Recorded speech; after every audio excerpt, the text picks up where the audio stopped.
जय मां विंध्यवासिनी, हर हर महादेव। आप सभी का स्वागत है। भगवान शिव का माला मंत्र अपने आप में अमोघ है। आप देखिए, भगवान शिव के महामृत्युंजय स्वरूप, जिस स्वरूप का यह सबसे बड़ा महात्म्य है कि अगर किसी भी प्रकार से अकाल मृत्यु का दोष उपस्थित हो तो भगवान महामृत्युंजय की शरणागति लेकर के उससे बचा जा सकता है। काल के भी काल है, वो महाकाल है। उनसे संबंधित अधिकतर जो मंत्र हैं शिवमाला मंत्र में गर्भस्थ किए गए हैं। आप जब शिवमाला मंत्र का अनुष्ठान करते हैं तो आपको अनेक प्रकार के लाभ होते हैं। सबसे पहला जो मंत्र है, आप मंत्र पीडीएफ इस वीडियो डिस्क्रिप्शन में मिल जाएगा, उसमें आप देखिए तो भगवान शिव के माला मंत्र में जो प्रथम मंत्र ही पूरा लिखा गया है वो भगवान त्र्यंबक सदाशिव महामृत्युंजय के स्वरूप को ही नमस्कार करते हुए आरंभ किया गया है। बीज मंत्रों का प्रयोग करके भगवान के महाघोर स्वरूप इनका भी उसमें समायोजन कर दिया गया है। और ये जितना भी आप ये स्वरूपों का उद्भेदन यहाँ पढ़ रहे हैं, सकल तत्वात्मकाय आनंद संदोहाय सर्व मंत्र स्वरूपाय सर्व यंत्र अधिष्ठाताय, यह जितना भी है ये सब भगवान महामृत्युंजय के नामावली में यानी कि माला मंत्र में जो नाम माला मंत्र है उसमें सभी अलग अलग से हैं, जिनके द्वारा हम सतार्चन करते हैं या उनके 108 नामों के द्वारा आवृत्ति करते हैं, उनका पाठ आदि करते हैं, वो सारा इसमें आपको मिल जाएगा। अगर किसी प्रकार का नाग सर्प आदि का दोष हो, कुंडली में पंचम में राहु आदि का दोष हो या किसी प्रकार का काल्प सर्प आदि दोष हो, तो वह भी आप जब आगे बढ़ेंगे तो शिवमाला मंत्र में भगवान शिव के द्वारा इन सभी का कहीं ना कहीं इन स्वरूपों का उद्बोधन किया गया है। इससे ये सभी प्रसन्न नहीं होते हैं, यानी कि नाग दोष भी इससे नष्ट हो जाता है। ग्रह नक्षत्र से संबंधित जितने भी प्रकार के दोष हों, चाहे वो कोई भी दोष आपके जन्म कुंडली में बना हो या आपको अपनी जन्म कुंडली के बारे में जानकारी ही ना हो कि हमारी कुंडली क्या है, समय नहीं पता, वो सभी जो है वह उन सभी का जो है निराकरण इस शिवमाला मंत्र से हो जाता है। फिर जब आप और आगे बढ़ेंगे तब आप देखेंगे कि भगवान शिव के अनेक जो स्वरूप हैं उन सभी का यहाँ पर क्रमगत जो है रखा गया है, जिसको कि कुछ मंत्रों से गर्भस्थ किया गया है। इन मंत्रों का अपना विशेष प्रभाव है। ये बीज मंत्र हैं जिसमें कि अग्नि तत्व से संबंधित, फिर वायु तत्व से संबंधित, फिर जल तत्व से संबंधित, तब पृथ्वी तत्व से संबंधित बीज मंत्रों का समायोजन किया गया है।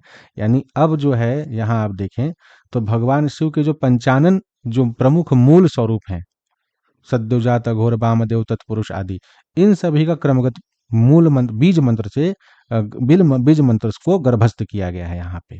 तो ये अपने आप में बड़ा अद्भुत माला मंत्र हो जाता है। तत्पश्चात जब आगे बढ़िएगा तो भगवान शिव के जो उग्रात्मक स्वरूप हैं उनका स्मरण किया गया है, उनके अस्त्र शस्त्रों का स्मरण किया गया है, उसके द्वारा रक्षण आदि के लिए कहा गया है।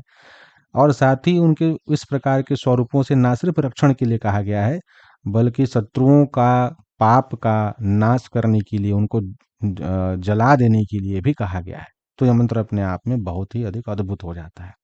और तत्पश्चात भगवान का सबसे प्रमुख स्वरूप जो महामृत्युंजय स्वरूप है उसका भी इसमें पूर्ण तरीके से स्मरण और गर्भस्थ उन्हें किया गया है, जिसमें विष के भय को, चाहे वो कृत्रिम जो विष होता है वो या सर्प आदि का विष हो, उन सभी का नाश के लिए, चोर आदि के भय को नाश के लिए, शत्रुओं को उच्चाटन के लिए, स्वयं के क्रोध के नाश के लिए भी, इन सभी के लिए भी उसमें स्थान दिया गया है। भगवान के जो सबसे प्रमुख अस्त्र हैं उनका भी इसमें पूरा स्मरण है कि उसके द्वारा आप शत्रुओं को किस प्रकार से नष्ट कीजिए। और सबसे प्रमुख विषय कि चाहे आप किसी भी प्रकार के अभिचार तंत्र आदि से पीड़ित हो, किसी भी प्रकार की आदि व्याधि बाधा हो, चाहे वो किसी ने आपके ऊपर कुछ अभिचार प्रयोग कर दिया हो या कोई अन्य विषय हो, उन सभी के लिए भी यहाँ पर वो कोई भी हो, भूत हो, प्रेत हो, ब्रह्म राक्षस हो, चाहे वो डाकनी साकनी आदि हो, या किसी भी प्रकार का कोई ऐसा रोग जीवन में उपस्थित हो गया है जिसका कारण ही आपको नहीं पता चल रहा है। कई बार होता है ना, डॉक्टर बोलते हैं कि पता नहीं चल रहा भैया ये रोग किस कारण से हुआ है, समझ नहीं आ रहा, बस दवा चलाए जा रहे हैं। तो ये जितने भी सूक्ष्म अति सूक्ष्म हमारे प्रारब्ध के कारण उत्पन्न हुए रोग आदि भी हैं, उनको भी शिवमाला मंत्र के जाप के प्रभाव से शांत किया जा सकता है, नष्ट किया जा सकता है। यहाँ तक कि अगर हमारे कर्म के बंधन के कारण हमारा नरक में जाना तय कर दिया गया हो, तो वहां से भी महामृत्युंजय हमें खींच के निकाल करके सुख प्रदान करते हैं। और हर प्रकार से कवच आवरण प्रदान करके हमारी रक्षा करते हैं। तो इस शिवमाला मंत्र का जप हर किसी को करना चाहिए। एक विषय का केवल ध्यान रखेंगे कि जहां भी प्रणव लिखा गया है वहां पर हम ओम का उच्चारण करेंगे। औरत वाला औ, उसके बाद आधा ओम। क्यों? क्योंकि जो दिव्य प्रणव है, जो वैदिक प्रणव है, उसका उच्चारण का अधिकार केवल सन्यासियों को है। आप सन्यासी नहीं, आप गृहस्थ हैं, तो गृहस्थ को जो है तांत्रिक प्रणव का उच्चारण करना चाहिए। तो उसका उच्चारण करते हुए आप इस पूरे माला मंत्र का पाठ कीजिए। दिव्य अति दिव्य है। और अगर माला मंत्र आप पाठ करते हैं तो उसका हवन कैसे करें, कई बार प्रश्न होता है। तो माला मंत्र का आप पहले पुरस्चरण कर लीजिए। 1100 तो कम से कम अवश्य करना चाहिए। और 11,000 अगर कर लेते हैं या 10,000 कर लेते हैं तो अति उत्तम है। 1100 कीजिए, 5100 करिए, या आप आगे चल के 11,000 कीजिए और बढ़ाते जाइए। जब भी इसका 1100 का जप आपका हो जाए तब कम से कम एक बार भगवान महामृत्युंजय के अष्टोत्तर शतनामावली से हवन कर लीजिए। उनका अष्टोत्तर शतनामावली का पीडीएफ इस वीडियो के डिस्क्रिप्शन में दे देंगे, नहीं तो एक अलग से उनका वीडियो भी है, उसमें आपको मिल जाएगा महामृत्युंजय महादेव का वीडियो में। और उसमें प्रत्येक जो नाम है उससे कितनी आहुति देंगे, अगर आप 1100 जप किए हैं तो प्रत्येक नाम से 11-11 आहुति दीजिएगा। हर नाम से, अगर प्रथम नाम जो है शिवाय है तो शिवाय से जो है 11 आहुति, उसके बाद दूसरे नाम से पुनः 11 आहुति, ऐसे करिएगा। या अगर आप एक ही पूरे सब 108 नाम से कंटिन्यू आहुति दे रहे हैं तो 10 बार या 11 बार आहुति दे दीजिएगा, तो 1100 की आहुति हो जाएगी। आहुति देने के समय में कैसे देना है, तो अग्नि स्थापना की पूरी विधि चैनल पे प्रकाशित है, उसमें देखिए हवन कुंड में कैसे हम पूजा करके अग्नि को स्थापित करते हैं विधिवत सही तंत्रोक्त तरीके से, ताकि पूरा लाभ प्राप्त हो। दूसरा चीज है, समिधा में बेल की समिधा का या गाय गोबर के उपले का प्रयोग कीजिए, या नवग्रह लकड़ियों का प्रयोग कीजिए। बरगद के वृक्ष के खाल आदि का भी प्रयोग आप, या लकड़ी का भी, सूखे लकड़ी आदि का भी प्रयोग कर सकते हैं। और अपमार की लकड़ी का प्रयोग प्रेतनाश के लिए, रोगनाश के लिए, अभिचार नाश के लिए कर सकते हैं। या अगर आप चाहें तो सूखा हुआ अकवन, आक का लकड़ी जो सूखा हुआ हो, उसका भी प्रयोग कर सकते हैं। हवन करने में जो सामग्री रहेगी, जब आप पुष्टिकारक हवन करेंगे 108 नामावली से, तो उस समय सामग्री जो आप बनाएंगे, अधिकतम प्रयास कीजिए कि गूगल को घी में डुबा करके उससे आहुति दीजिए। अगर आपको बहुत अधिक भय लगता है और इस माला मंत्र का जप कर रहे हैं और आपको आहुति देनी है, तो गूगल घी और साथ में काली मिर्च थोड़ी मिला लीजिए, गोटाई गोल मिर्च जो होता है उसको चूड़ा नहीं करना है, और उसी से आप आहुति कीजिए। अगर ये अनुष्ठान शिव मंदिर में करते हैं, तीर्थ क्षेत्र में करते हैं, तो ये लाखों गुना अधिक प्रभाव देने वाला होता है। जब कभी भी किसी तीर्थ क्षेत्र में जाइए, यह माला मंत्र आपकी स्मृति में अगर बनी हुई है, या अगर आप भगवान शिव के क्षेत्र में विशेष करके हैं, तो जो जल आप चढ़ाने के लिए ले जाइएगा भगवान शिव का, उस जल को इस मंत्र का पाठ करते हुए मन में ही अभिमंत्रित कर दीजिए और उस जल को भगवान शिव को अर्पित कीजिए। आपका जो यह माला मंत्र है आपके लिए और प्रचंड होता जाएगा, इसका प्रभाव अचूक और अवेद्य होता जाएगा।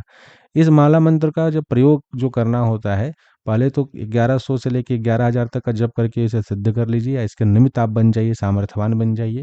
तत्पश्चात इसका प्रयोग जब करना हो तो संकल्प लेकर के जिस भी कार्य के लिए, जैसे किसी के ऊपर में भूत प्रेत का प्रभाव घर परिवार में पड़ गया, हम आपको सोखा ओझा बनने नहीं कह रहे हैं भैया, वो सब करिएगा तो आपकी अपनी इच्छा, उसमें मेरा आपको हानि लाभ होगा, तो हमें दोष ना दें। परिवार की सुरक्षा रक्षा के निमित्त कोई व्यक्ति आपके परिवार का कहीं भी हो और आपने इस माला मंत्र का 11,000 तक जप कर लिया है, हवन आदि कर लिया है, और भगवान शिव की आप नित्य सेवा पूजा करते हैं, अभिषेक करते हैं, इसका पाठ हमेशा करते हैं, उसकी सुरक्षा के लिए आप कहीं भी बैठे बैठे उसके नाम का संकल्प करके और इस माला मंत्र का 11 बार आप पाठ कर दीजिए, उसकी सुरक्षा हो जाएगी। अगर भूत प्रेत की कोई व्यवस्था बन गई है, कोई अभिचार आदि कर दिया है, कृत्या प्रयोग है, तो 1100 का जप कीजिए संकल्प लेके। कब से?